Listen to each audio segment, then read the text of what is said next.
Well, would you look what the cat dragged in? Hey guys, and welcome to the Ode to Beautiful Morning video series. I am sorry for my absence last week. My mom was visiting me in New York City, and we were just having a ball, and I didn't quite get around to making the videos. But I'm back. I'm excited to be back with y'all making these videos. So let's jump right in to Matthew 15, 33 to 37, the old trusty, reliable, the loaves and the fishes. And also, forgive me because it's laundry day today and I just got my hair cut and I don't really know what it's doing. So, we're just gonna go with it. Okay, Matthew. Jesus summoned his disciples and said, "My heart is moved with pity for the crowd, for they have been with me now for 3 days and have nothing to eat. I do not want to send them away hungry for fear they may collapse on the way." The disciples said to him, "Where could we ever get enough bread in this deserted place to satisfy such a crowd?" Jesus said to them, "How many loaves do you have?" 7, they replied, "and a few fish." He ordered the crowd to sit down on the ground. He then took the 7 loaves and the fish, gave thanks, broke the loaves, gave them to the disciples, who in turn gave them to the crowds. They all ate and were satisfied. They picked up the fragments left over, 7 baskets full. So this is really one of my favorite verses of Jesus feeding. I think it was 5,000 people, I'm pretty sure. But it really shows the power of God.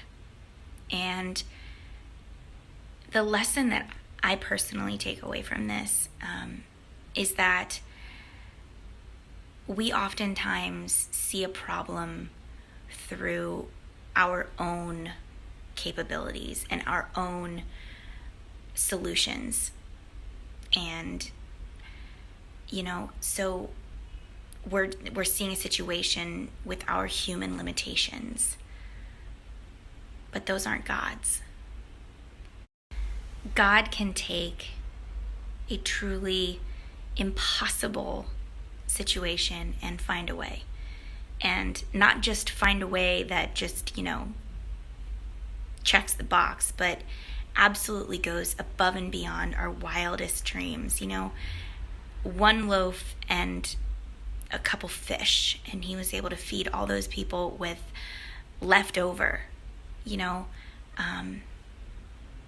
multiplied it, and he was able to show his power because the disciples went to God with the problem and let him work, which is a beautiful picture of what we're supposed to do in our own lives. And this really kind of brings me back to my recovery, honestly. I think about those first few days at inpatient.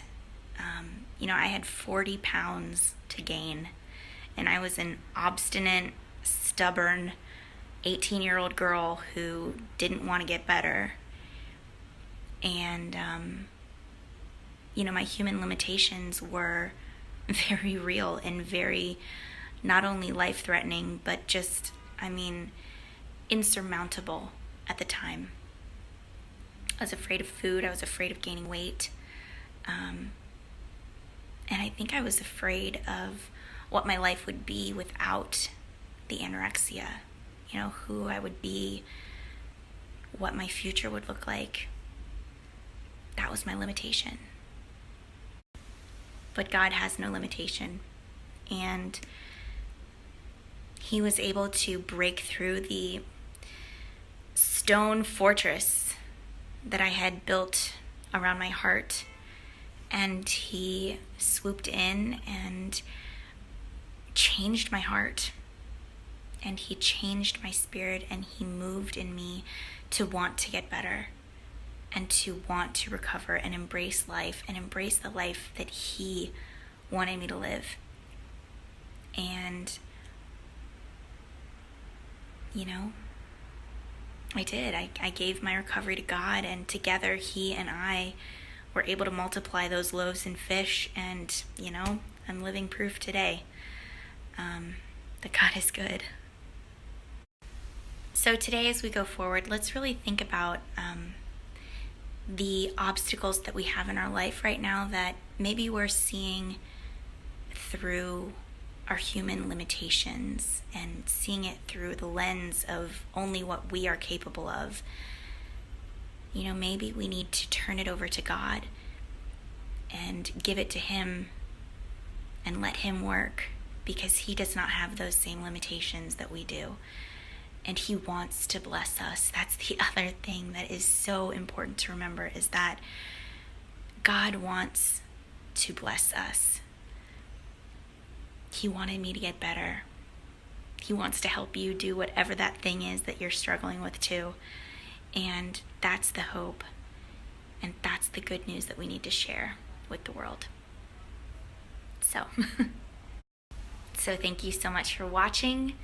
I hope you have an amazing Tuesday, and I will see you tomorrow.